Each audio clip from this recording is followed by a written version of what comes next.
particular series will be somewhat difficult. It's a difficult conception to shape and hold in mind. And it became evident that this series would be necessary when at the end of the series on classical Greece, we suddenly jumped to Plotinus. And for those of you who are procuring the cassettes of these lecture series, if you review the cassette on Plotinus, you'll notice that the emphasis and the focus of the Greek mind had changed astronomically. And that I made a statement in the very next lecture, which was the series on the Asian tradition, the second part,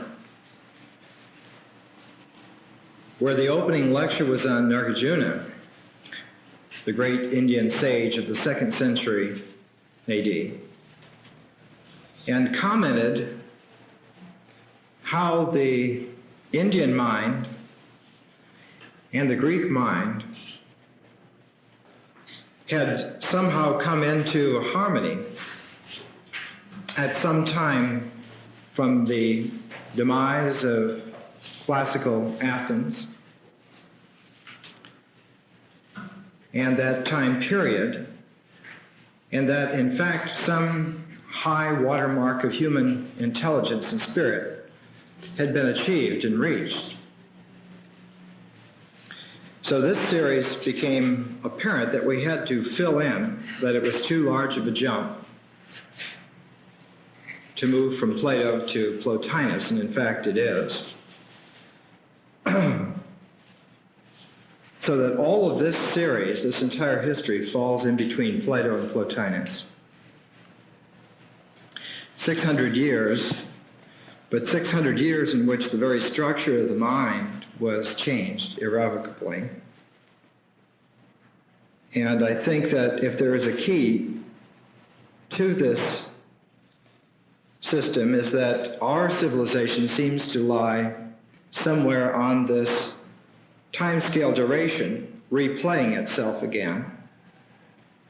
And it's difficult to say whether we're at the beginning or the end of this particular duration. The characteristics are always mixed.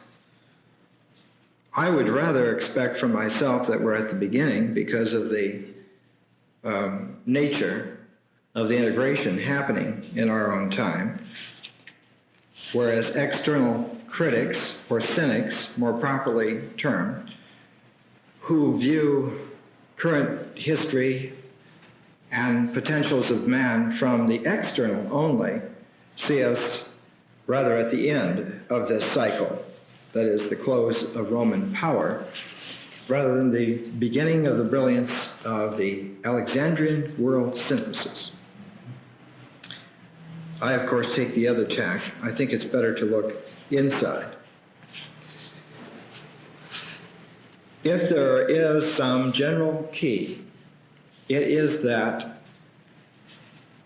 the founding of Alexandria changed the very way in which a human being could regard themselves. That whatever civilization or culture, tribe, a person would have grown up with previous to Alexandria,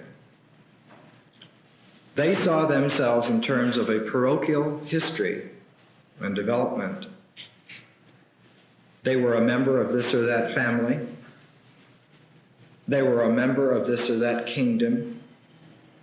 They might even have extended themselves to consider them their affinities with a kind of people, Greeks or Etruscans or Persians or so forth. That was as far as it went, and usually it went just that far when there was a time of crisis or great celebration. For the most part, human nature, in its temporal growing up in duration had been provincial. And we find for the first time at Alexandria that there is the birth of the conception of universal man, a human being who would be at home anywhere on the planet, and probably off the planet too.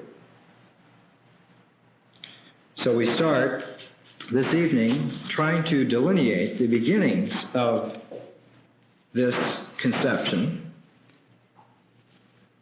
And there'll be one change in the lecture series. I've discovered that in order to make a shape, instead of next week having Callimachus and Plautus, that I will have to bring in the Roman historian Livy. I will mention a little bit about Callimachus and Plautus, but I need to bring in Livy for the early history of Rome. We need to have the contrast. Rome and Alexandria are quite dissimilar. They are like, in the metaphor in the Bhagavad Gita, fire and iron. And their meeting and their joining produced an amalgam that was new. And we are the inheritors of that quite directly. So that I would hope that you would continue to come. These lectures are styled to make a sweep of a shape, of a view, and they should fit together, not so much like building blocks or dowel pieces, but rather as movements of color and volume on a canvas that progressively should become clear as to its symbolic purpose. And so I'll try for that, and when we get down to Constantine at the end, we'll see whether or not we can understand that the triumph of Christianity over the Roman Empire was an almost inevitable happening.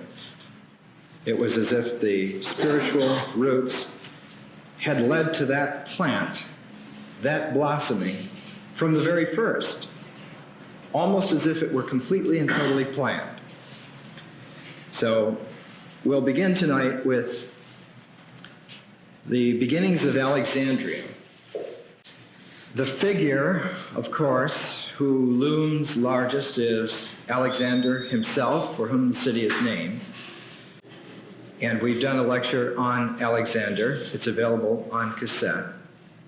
So I won't go into it in detail, except to start with the fact that one of his closest companions throughout his entire life was Ptolemy. Ptolemy, who is referred to in history as Ptolemy Soter. Soter is the Greek word for savior. So that Alexandria begins with a man already nicknamed Savior. Now, Ptolemy was somewhat older than Alexander, and it's important for us to conceive of a little bit of history in connection with him. Plato was alive until 347, and Ptolemy was born in 367, so that Plato was still alive when Ptolemy was 20 years old. So that the founder of Alexandria in a practical way was a classical Greek. Even though he was a Macedonian, he was still a classical Greek. He would have had an Athenian mind. And what's more, he was very, very close to Alexander as a companion, so that under the educational aegis of Aristotle, who had studied with Plato for 20 years, while Alexander was taking lessons from Aristotle, Ptolemy most probably was there also. So that even though he had ordinary family backgrounds, circumstance and education made him a very shrewd, intelligent individual. He was, as a physical person, very robust and burly. He had very deep-set eyes, kind of ridgy eyebrows, a largish sort of nose that tended to hook just a little bit, huge shocks of unruly hair, the sort of man who would wear a leather necklace around himself with dangling strips of colored fabric when going into battle. Highly stylized, courageous individual.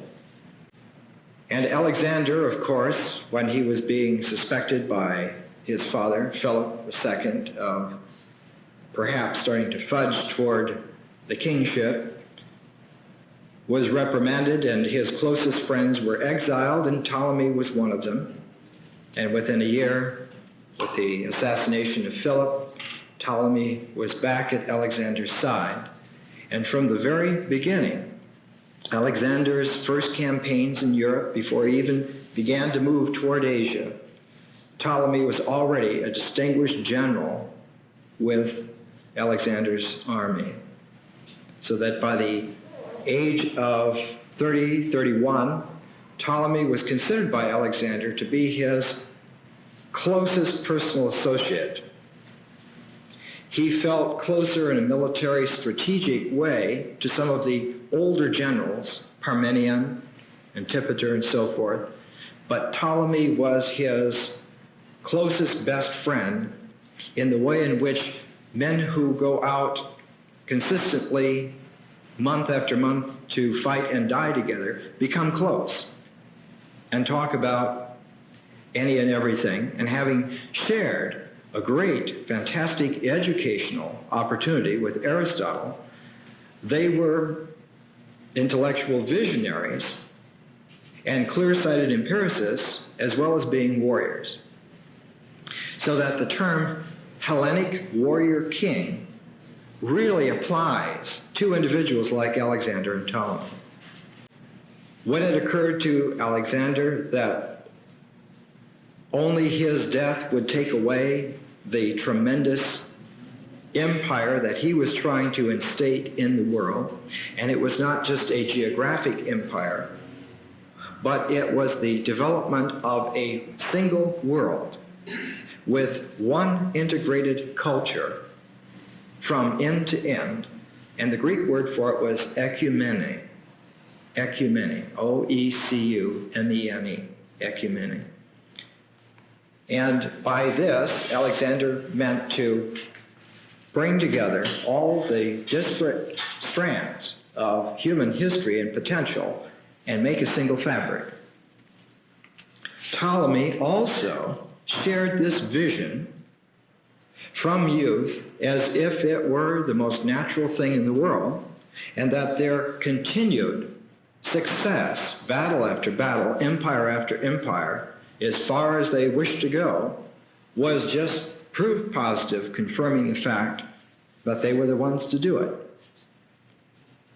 When Alexander had reached the extremities of India and halted his advance in front of the Buddhist monks at Takshashila and realized that they had met a civilization just as sophisticated as themselves, Ptolemy, being Alexander's top bodyguard, there were 7 bodyguards, was put in charge of the vast strategic retreat.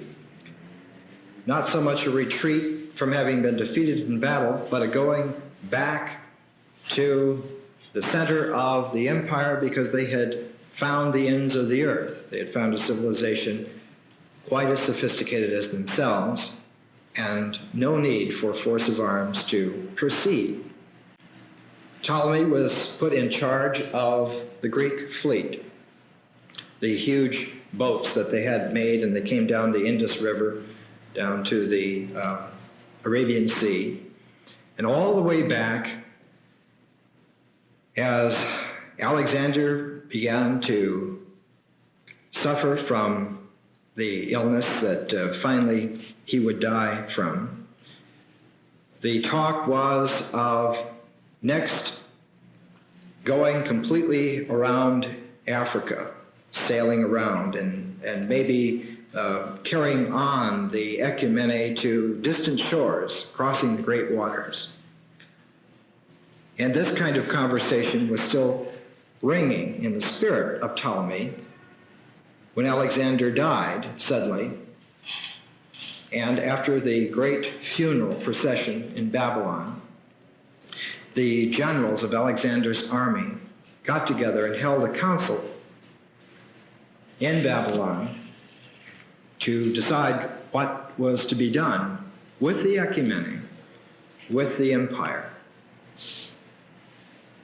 It was Ptolemy's notion and idea that there were so many powerful, headstrong generals that there never would be a chance in his generation for someone to replace Alexander.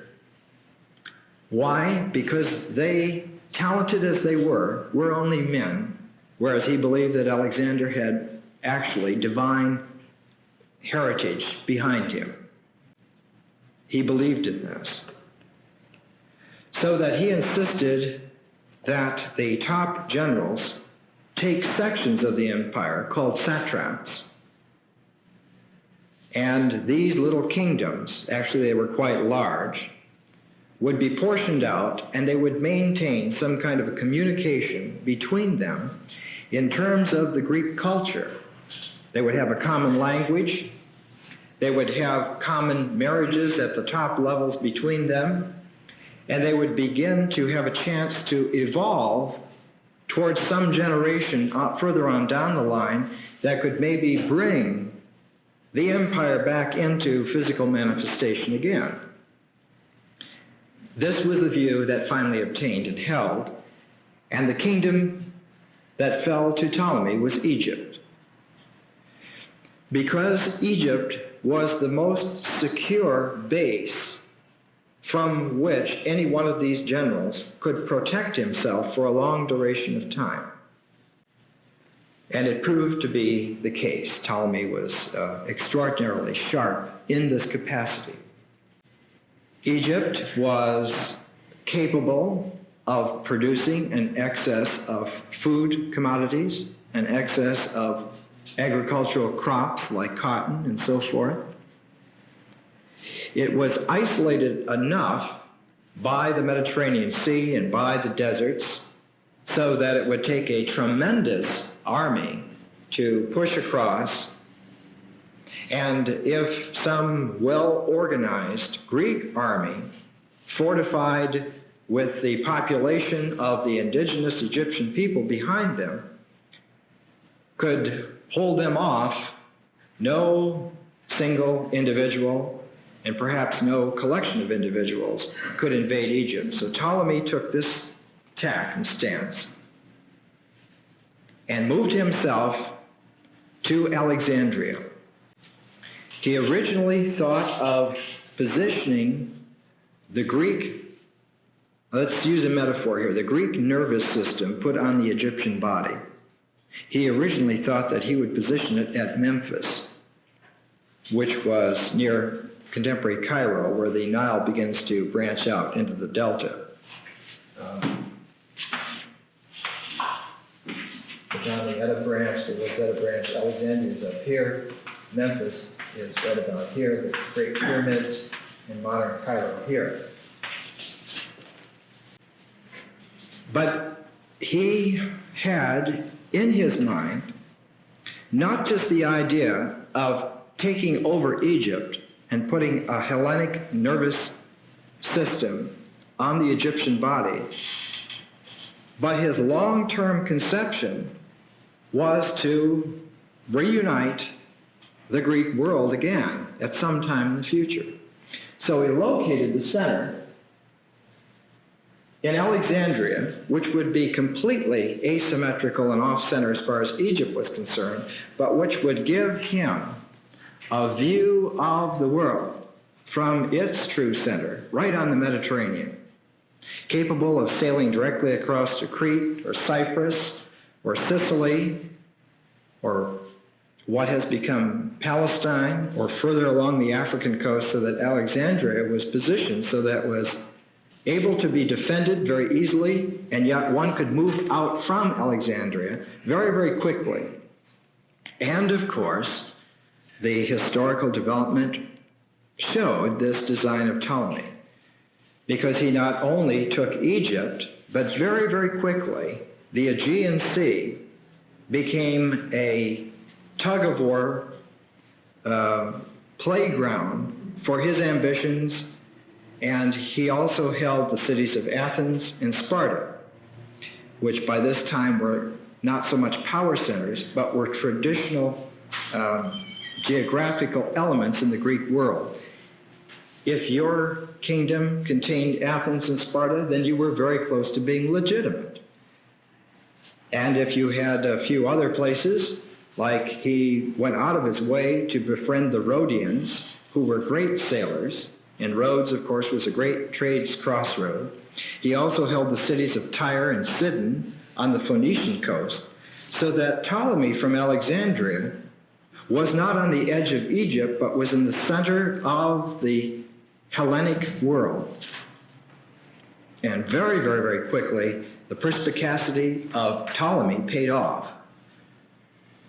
Within several decades of its founding, Alexandria became a phenomenal commercial success, and the city grew by leaps and bounds.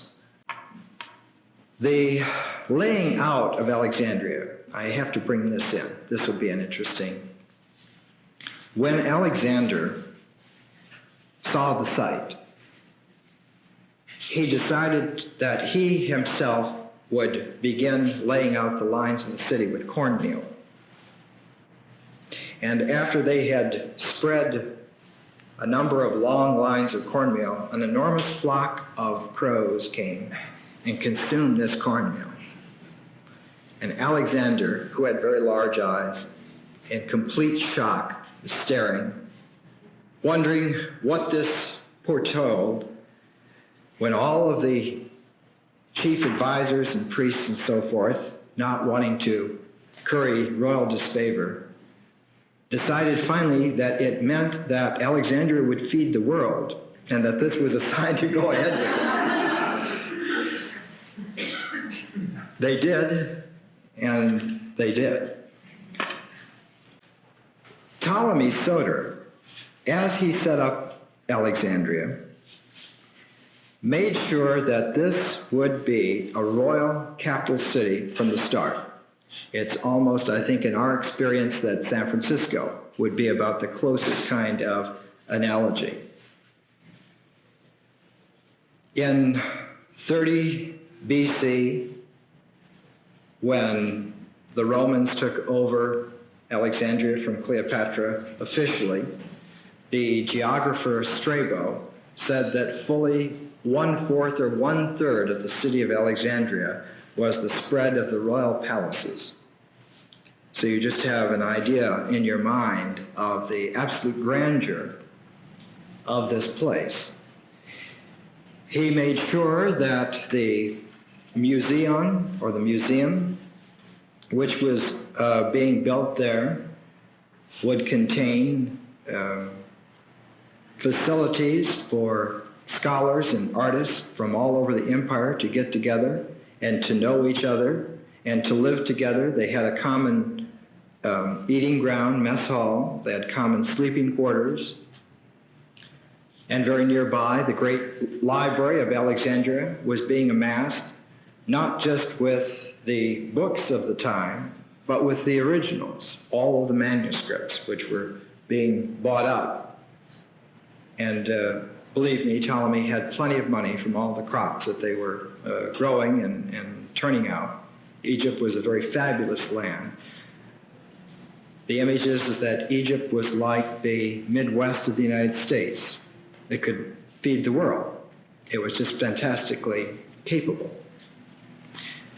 One slight digression just to show you the genius of the Ptolemies. His son, which we will get to in just a minute, Ptolemy Philadelphus, one of the most elegant human beings in history, in a survey of the agricultural lands, found that one of the areas off the Nile, called the Phaeum, had in ancient times, back around the 12th dynasty, 10th dynasty, and so forth, had produced enormous amounts of food. And in trying to understand why in his time the crops were so small, it was desiccated and deserty, they found that there had been a rise of land here, and that the Nile waters no longer were able to flow into the Fayum in an underground fashion.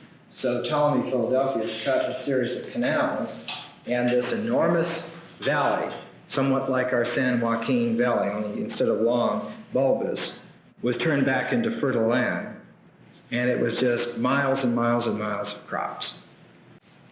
Also, the other kingdoms of the Hellenic world were so involved in the bitter power struggles that they were killing off their men, they were burning each other's fields, and they progressively found themselves with all kinds of armor and very little food to eat. They had plenty of gold and jewels from their plunder, and it was the Ptolemies who had the food. And of course, this was the big draw. This entire program of developing Alexandria as this capital would reach its apex very, very quickly with the son, Ptolemy Philadelphus, of Ptolemy Soter. Ptolemy Soter lived to be about 83 or 84 years old. He had gone through several wives. He had had a passel of children. But in his judgment, his youngest son was the genius, who had been born in 308 BC in the Aegean. Ptolemy Philadelphus is often shown with the Egyptian pharaonic headdress coming down. The Vatican has a large pink granite statue of him in Egyptian dress.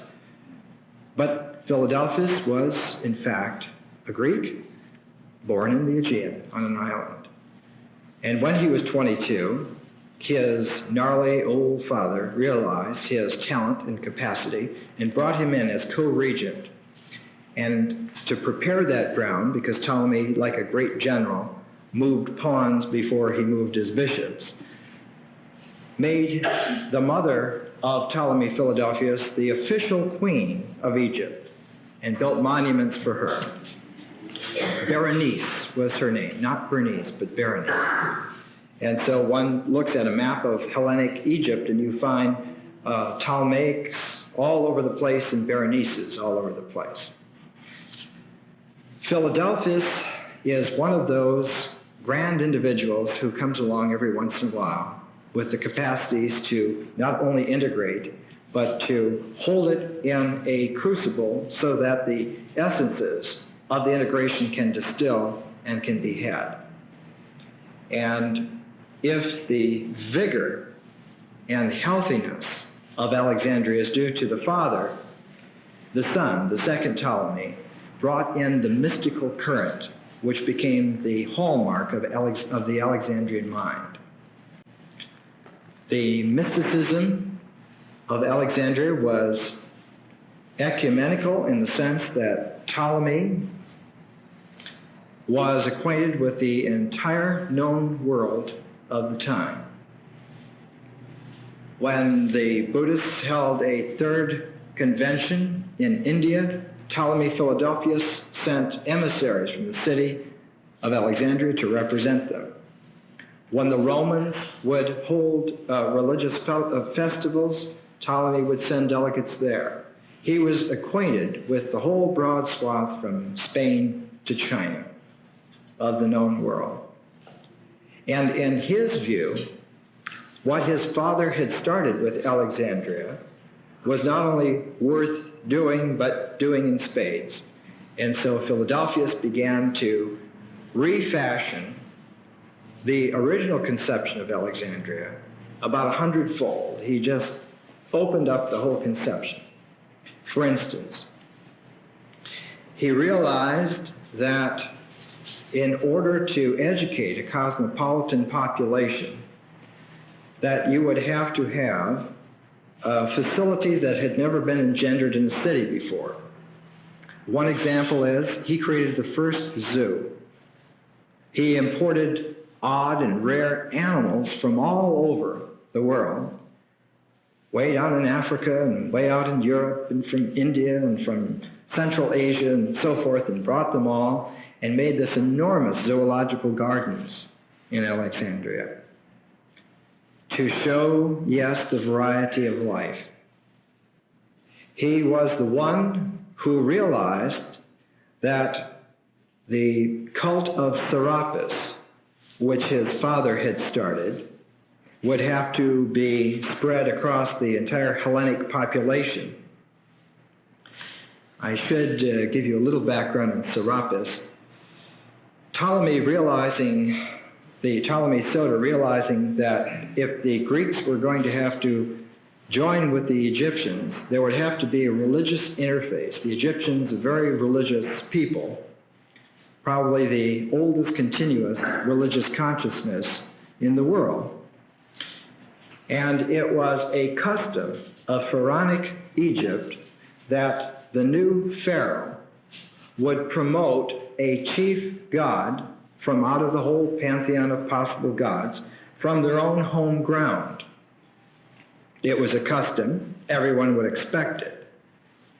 So Ptolemy, trying to pick which of the Greek gods to bring in, was beset finally with this problem hanging on him by a fierce dream. And in the dream, he saw a statue. And it was a statue of the Greek god Hades, or Pluto, the god of the underworld, the man who had kidnapped Persephone. And he ignored the dream. And several months later, he had the same dream again, and this time it was a real nightmare. And he woke up and he consulted with people in his palace, especially with the Egyptian priest Manetho, who had come from Heliopolis and was the head priest there and was working in connection with Timotheus from Eleusis, from the Eleusinian mysteries, to try and find a new religious symbol. And they listened to Ptolemy's dream and they said, you have to send for the statue. Where is it? And he didn't know. And finally, in conversations with travelers and traders, they ran across a man who said, I have seen this statue. It's in a city on the Black Sea. The city's name is Sinope. And so tough, gnarled Ptolemy, absolutely convinced that this was a direct message from the gods themselves, sent his very, very close emissaries all the way up the Aegean, through the Bosphorus, across most of the coast, Turkish coast, Anatolian coast of the Black Sea to Sinope. And they wouldn't give it up. I said, this is our God. He's at home in the temple, and in fact he belongs here. So for 3 years, Ptolemy kept raising the ante, sending more gold, sending more food, making all of these pleas, until finally he had his men do what Greeks will always do. They stole the statue. And they covered themselves by spreading the story that the statue was so moved by Ptolemy that he had gotten himself into life and had walked down to the ship and had cast off the moorings himself.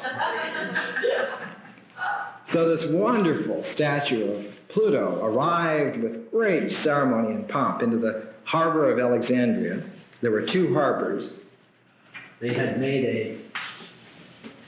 a mole between the island of Pharos and the mainland, and they'd created 2 harbors, an east harbor and a west harbor.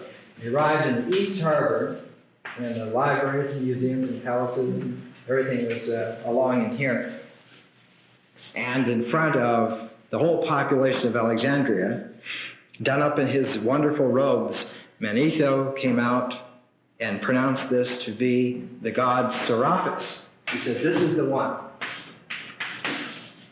Serapis. And that Serapis, Plutarch says that Serapis is the Egyptian pronunciation of the Greek Hades, Pluto. That's stretching it. A case can be made. There are many derivations for the word Serapis, but the best one is that it is a combination of two gods, both of them Egyptian. One is Osiris, and the other is Apis. And the derivation of Apis is somewhat, Apis was the sacred bull at Memphis.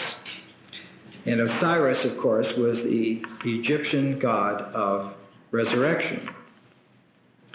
His wife was Isis, and they formed a consort. In fact, they were related in a very special way, that Osiris and Isis were actually prototypically brother and sister, husband and wife.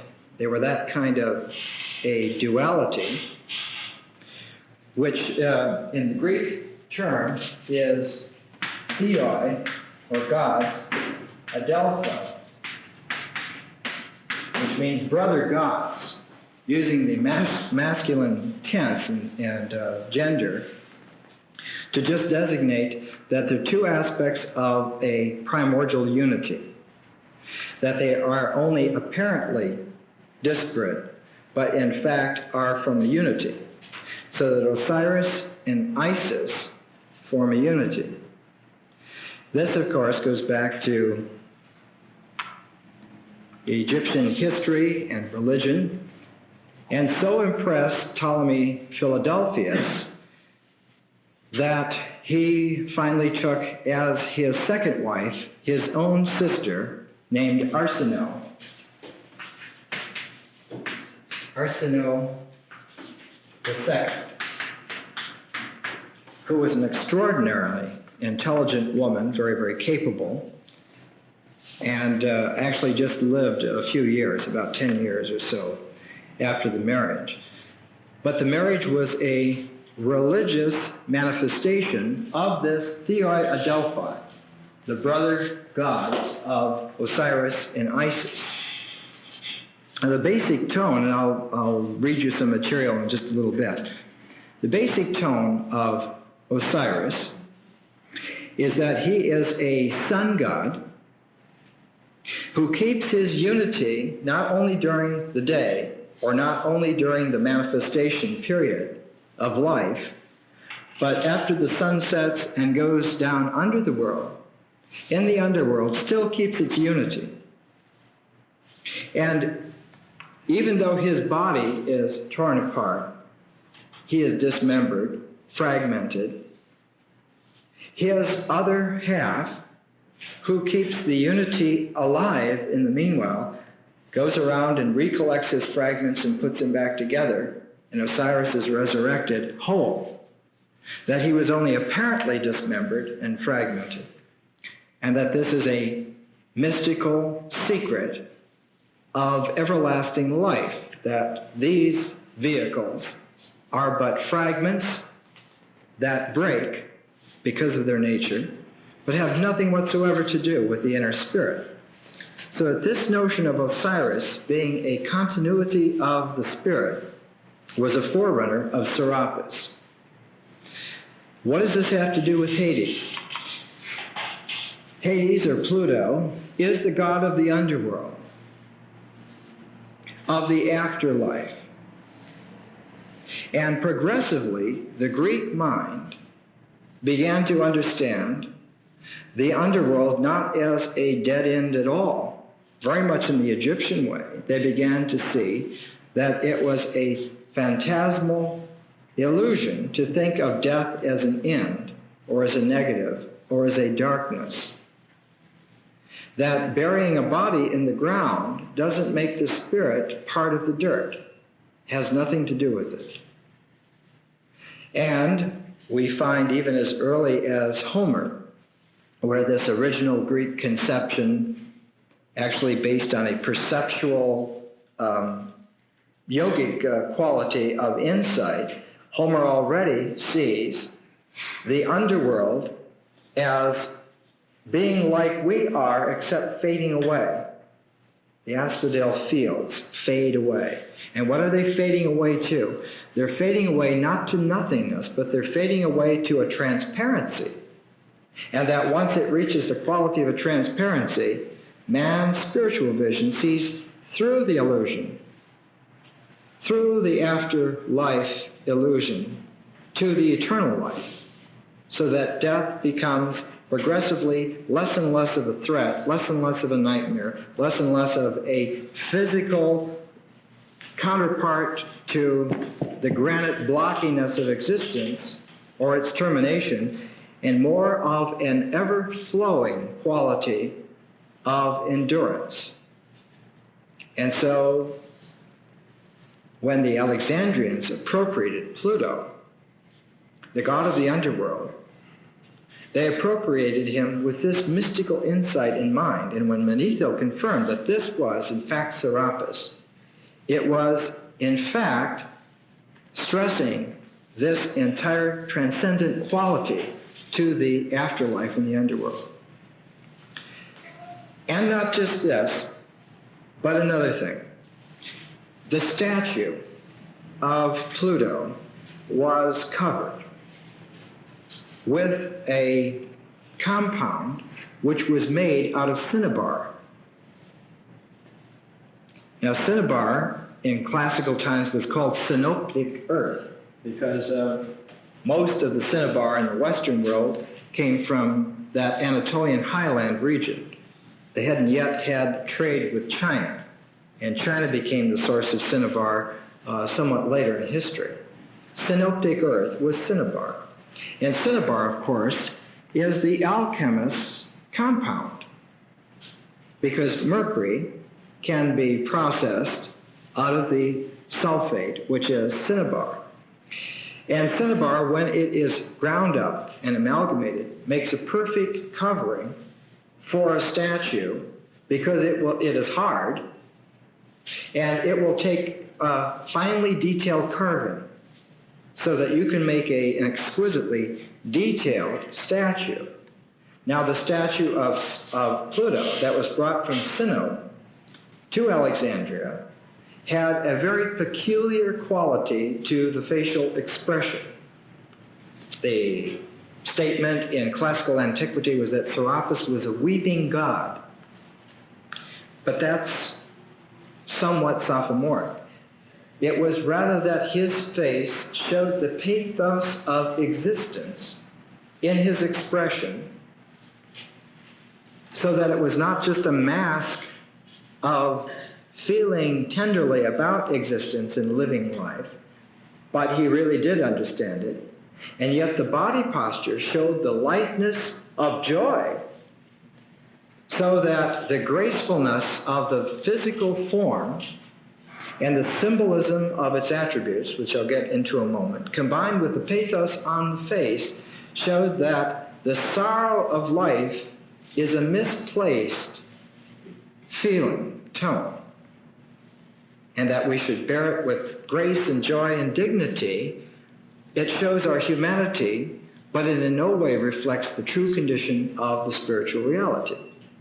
And so Serapis had to be that particular statue, because it was the one in manifestation that Ptolemy, in his world-reaching psyche, could find. And later on, of course, they made many statues. There were 42 Serapeums at the time that the Romans took over Alexandria. But this was the first. In fact, later on, when there was a damage to this statue, several hundred years later, and it had to be replaced, the Alexandrian scientists, who were extremely adept, and I'll talk about them in just a little while, made a new statue of Serapis out of an amalgam of filings of precious metals like gold and silver, mixed with lead, mixed with ground jewels like emeralds and topaz and rubies, and they made a covering so hard, covering this statue of Serapis, that 500 or 600 years down the line, when the Emperor Theodosius decided he was going to root out these pagans for once and for all, had his troops go in, and the first soldier who swung a battle axe at the statue of Serapis, it shattered the battle axe into a flurry of fragments and sparks. And for several days, the soldiers wouldn't go near it. Good Christians though they were, they said, this is too much for us. But they had used the prototype of the covering of the statue with cinnabar. And of course, later on, in Alexandria, several hundred years down the line, when they began with their hermetic distillations of science, alchemy got its first roots and growths from the analysis of the cinnabar and its properties, because it was the clothing, personality clothing of the god Serapis. And of course it was totally natural to them that the cloth of the god would hold the secret of transformation in life, just like a devout Christian today in Italy would hold the Shroud of Turin as being a perfectly legitimate object to study and understand the mysteries of life. The same thing.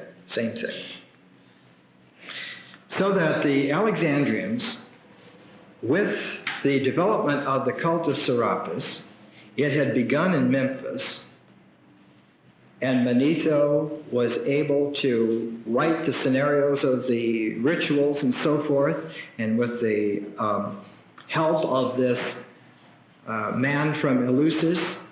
There's one family in Eleusis who handled all of the ceremonies of the Eleusinian mysteries. They were called the Eumolpids, Eumolpid, the Eumolpid family. They were traditionally in charge, and Timotheus was the senior member of that family, had been brought to Alexandria. And not only that, but Ptolemy was bringing the cream of the intellectual world to Alexandria.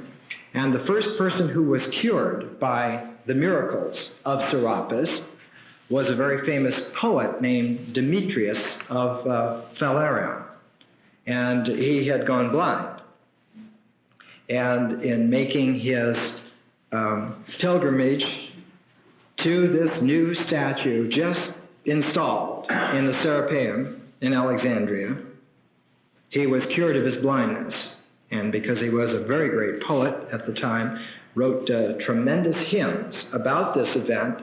And of course, the Ptolemies, with their ear to the practical ground, of course, made editions of these and promoted it. And pretty soon everybody in the Greek world had understood that there is a new god who had arisen in Alexandria, and he could cure.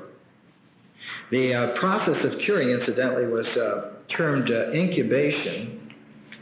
And what it was is that one would have to sleep on the temple grounds overnight so that the spirit of the god could manifest and move among his worshippers and effect his cures directly that way. And if you weren't cured that night, then you had to stay. And the object was to stay until you were cured. So the temple grounds were quite large, and facilities were very, very fine. It was very much like the old medieval pilgrimages, where persons would go for hundreds of miles and plan to stay for several weeks. That sort of occurrence.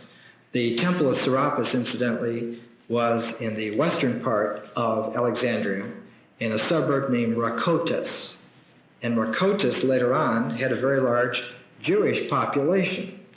And many of the Hellenic Jews began to see in Serapis the kind of relationality that they had seen in the story of Joseph. And the Hellenistic Jews of the 2nd century BC, when the wisdom literature began to come out, understood that Serapis was a Greek metaphor for an eternal process of which they also had a metaphor. And this would happen time and time again with various populations of Alexandria. The Egyptians could look at Serapis and understand Serapis in terms of Osiris. the Greek populations very, very quickly became attuned to the fact that Serapis had many qualities that Apollo had. And Serapis began to displace somewhat the individual, personal, or national gods of these peoples, not displace it totally, but to make them aware that there was a bridging between all of them in common, that they could understand each other in terms of Serapis. And of course, with a genius like Ptolemy Philadelphus, who had 40 years following his father's 40 years, and then his son Ptolemy Euergetes, who was there for another 20 or 25 years, also very talented, Alexandria's first century was a charm.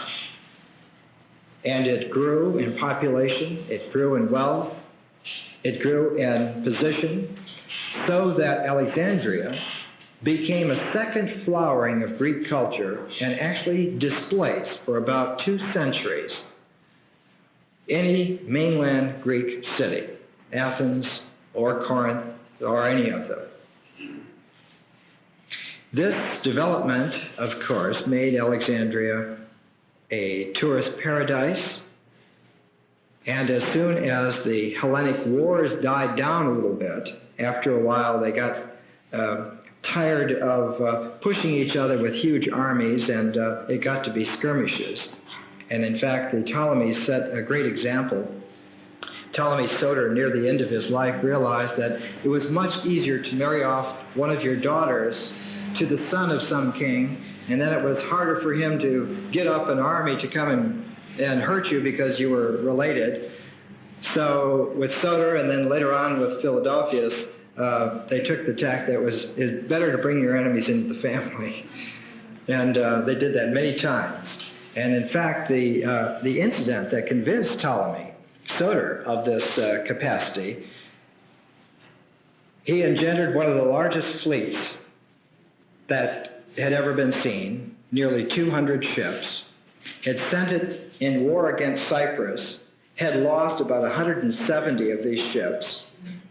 Then the enemy was sending a huge fleet against him, and this tremendous storm came up and sank most of that fleet.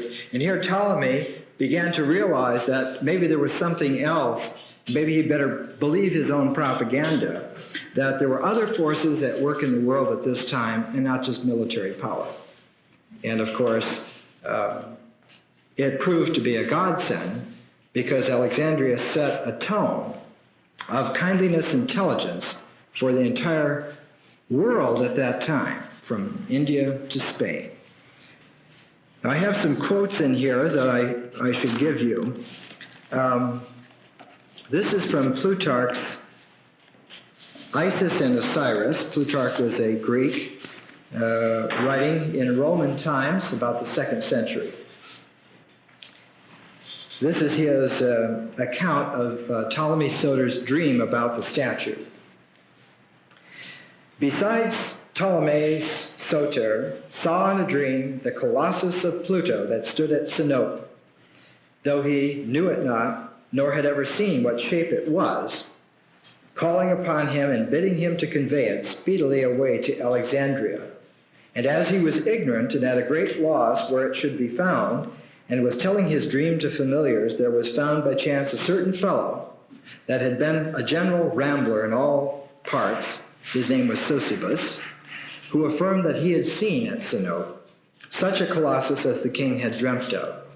He therefore sent Soteles and Bacchus thither, who, in a long time and with much difficulty, and not without the special help of a divine providence, stole it away and brought it to Alexandria. When, therefore, it was conveyed thither and viewed, Timothy the expositor and Manetho the Sibonite, that's Timotheus and Manetho, concluding from the Cerberus and serpent that stood by it that it must be a statue of Pluto. Cerberus, of course, is a 3-headed dog, but in the old classical iconography, the 3 heads represent a lion, a wolf, and a dog. And the 3 heads of Cerberus actually represent the past, the present, and the future, time tenses that come from a single body, and the body is wrapped around by a serpent. That the patternings that were a clarion call for the responsiveness of the Roman people appeared in such clear repetitions in basic universal patterns again and again and again, that up until the First Punic War, they felt themselves indeed the masters of their fate and situation by virtue of the proof of success that was given to them. It was not until the Second Punic War that the character and the nature of the Roman mind was changed irrevocably. And from then on, we're dealing with a different sort of people. Up to this point, they are really recognizable as coming from a tradition of peasant farmers, small groups of tribes working together over the centuries and building up a combine. And really, one must think of Rome as a combine, not as any one people, but of a tremendous melee of various peoples braided together by increasing successes which were repeated down through many hundreds of years till it got to the point where they thought that it was simply a structural necessity on their part to continue. Well, let's take a break and then we'll come back to it. But at the outset,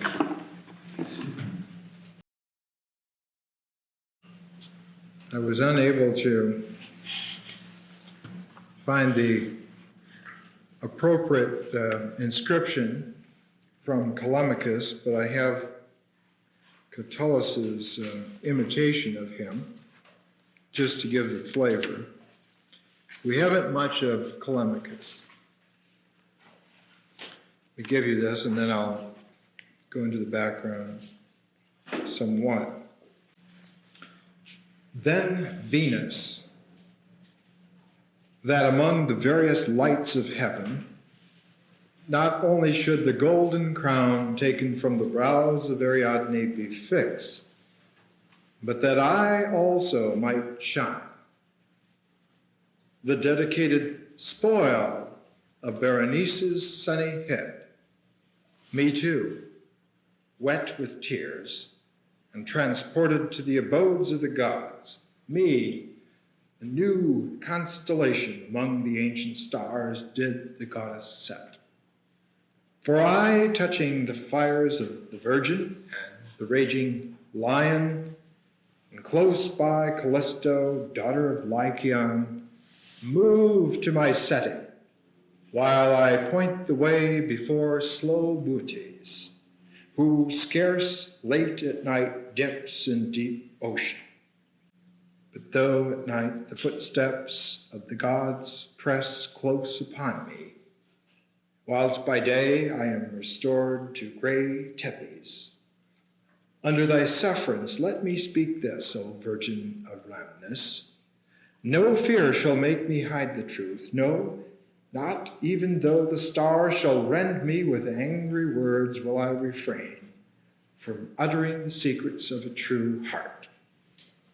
I do not so much rejoice in this good fortune as grieve that parted, ever parted, must I be from the head of my lady, with whom of old, while she was still a virgin, delighting herself with all kinds of perfumes, I drank many thousands. So the sophisticated lament of Callimachus, with its ultra-refined Alexandrian sensibilities, is written about the same time as the Romans were slaughtering tens of thousands at the Battle of Centenium.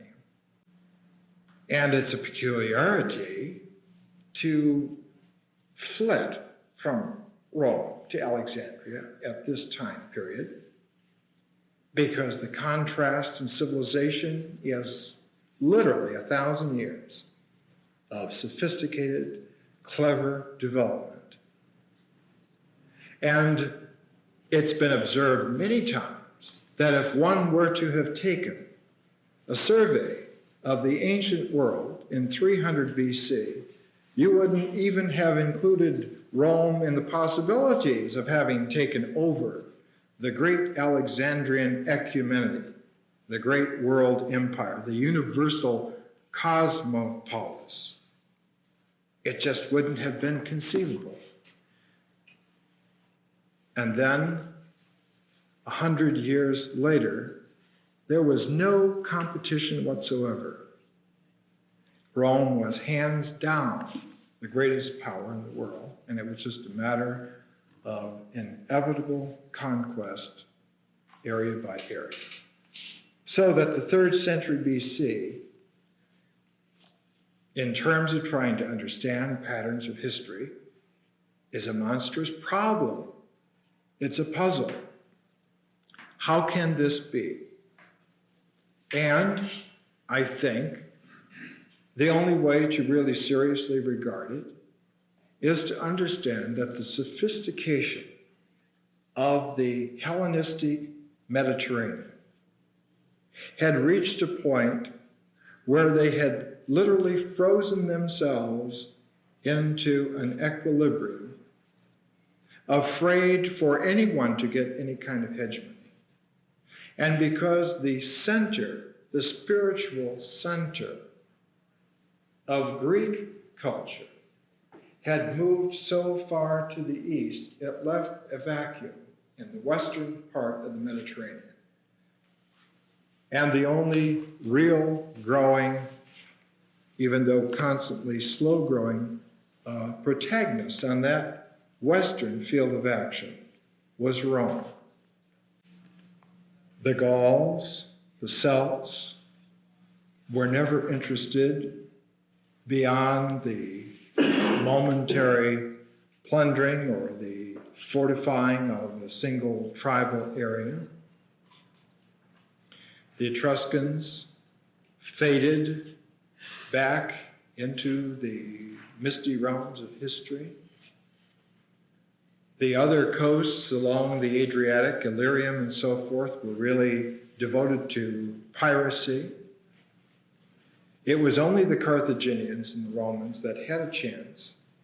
And really, when we see the outcome of the Second Punic War and the Third next week, that Rome was really almost the only real protagonist, that Carthage was like a screen of possibilities, but it did not have the real foundation and base. It had been stretched out way too far. The Carthaginians were great seafarers and explorers. By 490 BC, one of them, named Hanno, had already sailed out through the Straits of Gibraltar and as far down the African coast as Cameroons in central equatorial Africa. And this was not just a single ship, but it was a whole armada of ships containing, as they say classically, 3,000 men and women, so that it was really like a floating, exploring city that had gone that far down. So the Carthaginians, the Phoenicians, very capable people, but they were always a sea-based, exploring people, so that their cities, their colonies, were on the coasts. And in comparison to this sort of butterfly cluster of Carthaginian ports, this oak of Roman solid achievement, adding ring by ring by ring, simply was too much to overcome. Rome could be beat in a battle, but after 387 BC, it wasn't sacked for maybe 700 years. It simply was unbeatable. And they had the internal resources, economically, and in terms of population, and in terms of military prowess, to just keep coming back again and again and again. And if they didn't do it in this generation, they would do it in the next, or the next. And we can see that by the time of the Principate of Augustus, just a few years before the birth of Jesus, that the Roman idea had become the only viable political reality in the Western world. Alexandria, of course, in the 3rd century BC, was by far the center of Greek culture. I think it's been stated that even though there were competitors from time to time on certain levels, Pergamum had a great library, about the third the size of the Alexandrian library, maybe a fourth. They produced several named scholars, grammarians and so forth, but they never had a civilization and a culture like Alexandria had, in the sense of a continuous overlapping of generations for many generations, so that the fruition of the Greek culture, which had come in the 5th and 4th century, blossomed, and not only blossomed, but was surrounded by innumerable leaves of real genius that made it a living plant. Ptolemy Soter, who had founded the museum and had founded the library, left in his son's hands, Philadelphus, the task of increasing these structures. And it was the kind of situation that, for instance, in the museum, we have records of the fact that there were dozens of scholars who were there and were supported by the state. They were subsidized. And they, in turn, then worked with the library. And the great library, the head librarian would be the tutor for the Ptolemaic children coming up for the next generation. So that this tremendous combine in the Alexandrian palace complex produced increasingly generations of leaders who had a tremendous education and background. They were prepared to take over. It was a full blossoming of Aristotle's idea that if you train someone, their efficiency in their incarnation would be raised finally to the level to which the ceiling would be simply the extent to which the imagination could conceive of efficiency. You could produce in physical reality any level of achievement which the mind of man could dream of, if you had continuity and excellence unbroken all the way. And of course, the first 3 or 4 Ptolemies were exceptional individuals. The 5th Ptolemy was a little bit of a problem, and in fact, he realized the danger of this tremendous weight of experience, and for just a little while exiled the scholars from Alexandria in 145 BC. But they soon came back, and soon the great gears were working again. It's also interesting to note that it had become a structural support of Alexandrian society to consult the great library on matters instead of going to consult by a sacrifice of an animal in some temple. One went to the great library and inquired of the savants what was the right way to handle a situation. How had it been handled before? And the great Alexandrian library, of course, just to give you some idea of its size, very, very competent instrument. In the reign of Ptolemy Philadelphus, this would be roughly 280 BC, 270 BC, there was an account that of huge papyrus rolls, they had about 400,000 of them. And these huge rolls had many different books on them. Of simple papyrus rolls that had just one book on, say like Plato's Republic or something like that, they had 90,000 of these. And as a complement to the great library, they had at the Temple of Serapis a smaller daughter library that held about 42,800 volumes, so that the papyrus scrolls were really there for popular consumption. That is, the general populace would go to the library at the Temple of Serapis, and there, with 42,800 volumes available to themselves, all in translation to Koine, the Greek language, all of them fully annotated with critical apparatus.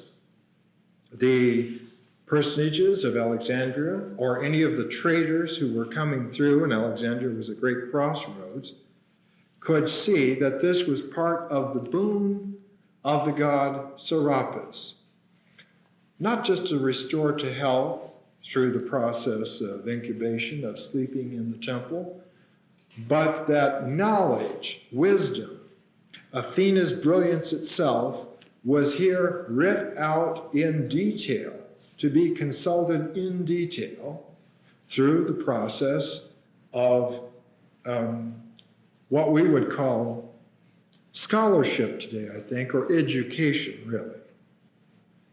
The idea comes from Plato, the idea of paideia, of being able to educate one's successors so that they improve. And if that goes on, eventually man will refine himself to a true capability. The longer the process goes on, the closer one comes to the archetypal potential.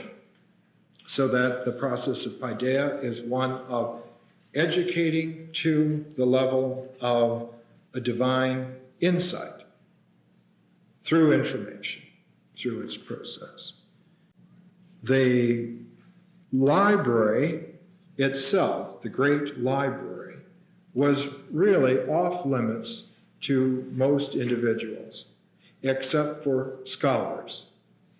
Visiting scholars in many instances, but usually what would happen is that the scholars would come and they would join the library.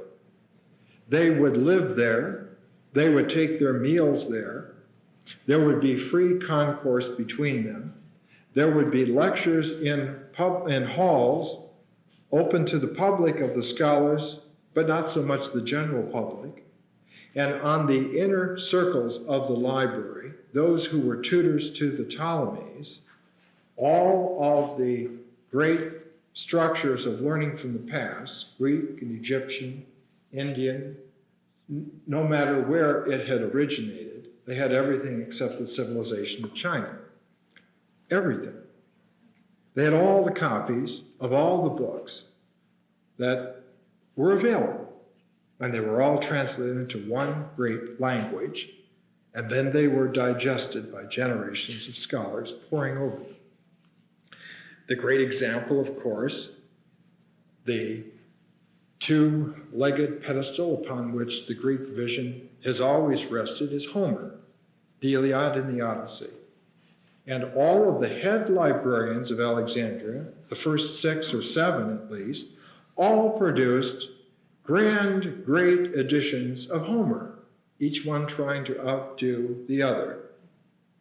And we find that this emphasis upon Homer, of course, is reproduced in our own Western European civilization the last 100 years or so.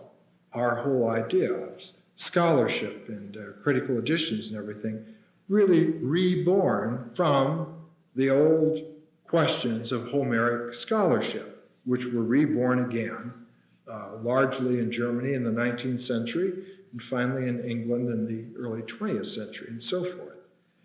This process happened in Alexandria in the 3rd century BC. Callimachus is often stated to have been one of the first, if not the first, chief librarian at Alexandria. In fact, it probably never happened. He probably was not the chief librarian.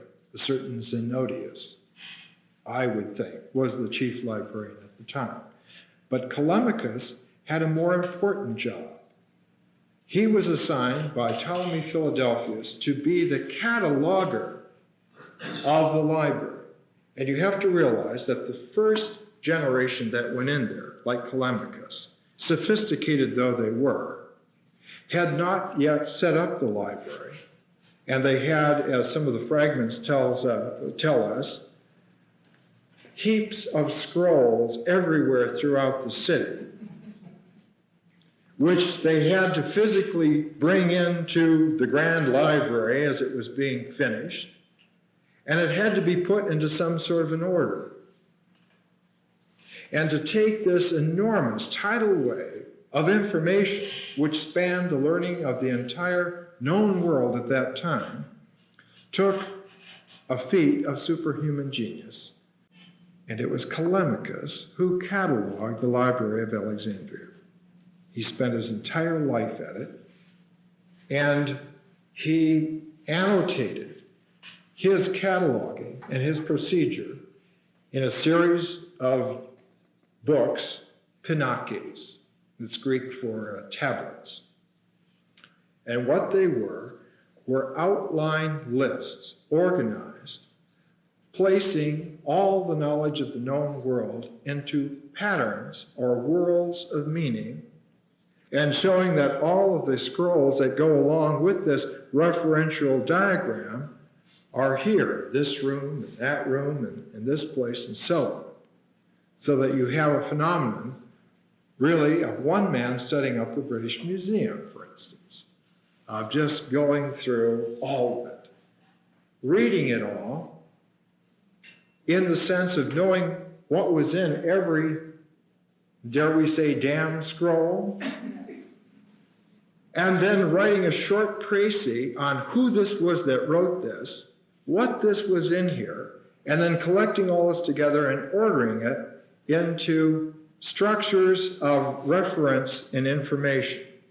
That's what Callimachus did. Well, you can imagine the fine-hammered steel of a man's mind, having spent a lifetime reviewing what human beings have found out. He wrote poetry, but he said, having understood Homer as well as anybody has ever understood him, that the age of the grand epic is over, not appropriate anymore. He said, in fact, we would be hard-pressed to write small epics. Better to write short lyrical poems, better to write epigrams, better to write various other kinds of poetic structures, but not the grand epic. But the time was over for that. Not only had man changed, but that Homer had done it once and for all time. Because if you can read Homer and look through his eyes, that's it. He will teach you how to see in the grand epic manner of the grand muse Calliope. She sings through him, and always will. So Callimachus set this up. But while he was cataloging and making these statements about poetry, another man became the chief librarian in Alexandria, and he was from Rhodes. His name was Apollonius Rhodus. And he said that Callimachus was a fool. He didn't write an epic because he couldn't, that he, in fact, had written an epic. And Apollonius of Rhodes drew out his Argonautica, complete with people like Jason and Orpheus and cast of thousands and grand adventures, and got himself exiled because the Ptolemies liked Callimachus. And not only the Ptolemies, but the Alexandrians liked Callimachus, the quality of his mind. They didn't want to have these big, wonderful Cecil B. DeMille type productions anymore. They wanted the nice, refined cameo parts that they could pull out of their toga, and on a moonlit night, maybe they could recite 2 or 3 verses to a friend and say, well, we're the inheritors of all this wisdom. Aren't we nice? That sort of thing. That's Alexandria. And it carries down, really, to the present day. If one looks at, for instance, the poems of Cavafy, C.P. Cavafy, the great Greek who wrote a lot in Alexandria quite a bit, in our time, the 20th century. Again, you find this tremendous satisfaction in being able in 20 lines to say exactly what one's view of life is through this situation and to let it go at that, let it resonate from that. The great librarians of Alexandria numbered quite a few marvelous individuals among them. I will incidentally cover all of this in greater depth and detail on the 31st of July when I lecture on Ptolemaic Alexandria Saturday morning here. Just to give you a few of their names. There was Eratosthenes. Eratosthenes was a great geographer and mathematician. He was able to measure the circumference of the earth to within 30 miles in 270 BC. Sophisticated man. There was Aristarchus, of course. There was Aristophanes of Byzantium. A number of individuals. There were people who were talented like Hipparchus, the greatest astronomer of antiquity, who did not become a chief librarian. But all of these great names of Alexandrian individuals literally were held together by the great library that was there, by the museum of which they would be corresponding members, living there, subsidized by the government and the state, and in return for this enormous investment in keeping and this pattern of life which allowed them to come into contact with the best minds of the world in one place, not only one city, but one building, over an indefinite span of time, allowed the human psyche to blossom forth and produce that first vision of one world, that all mankind is a single family, a single species, and that their contact with divinity is not through the ritual slaughter of any number of life forms, but through the understanding of the relationality of all life forms in their living context.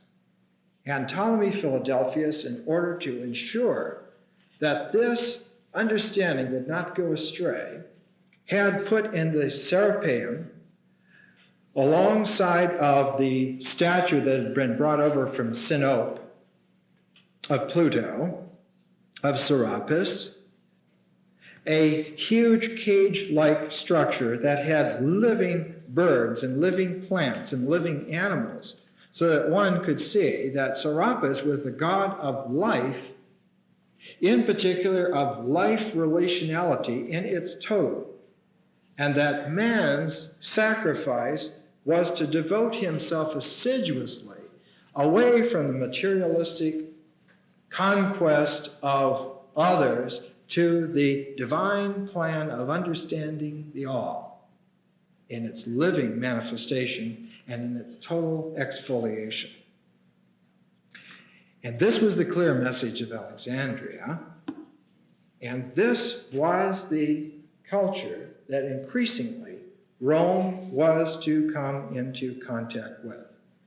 And the first indications of the fact that it was going to change them structurally was with the assimilation of the Greek colonies of southern Italy and of Sicily, where the fringes of the benefits of Alexandria, which had just begun to come out, first touched the Romans and made them self-conscious of the fact that they were a little clumsy and a little blocky next to the Greeks.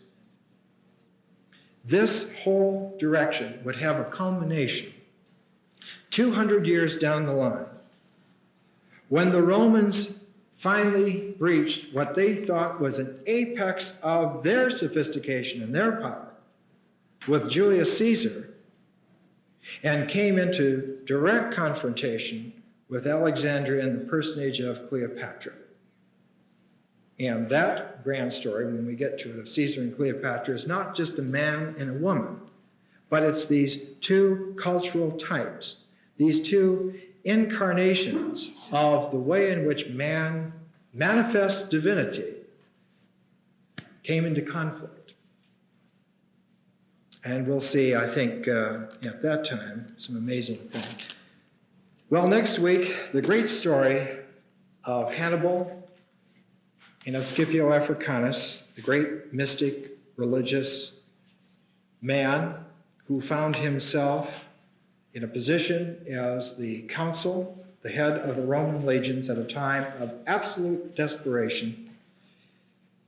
Hannibal had, for almost 20 years, marched unbeaten up and down Italy until the Romans were sure that hell itself was at their door.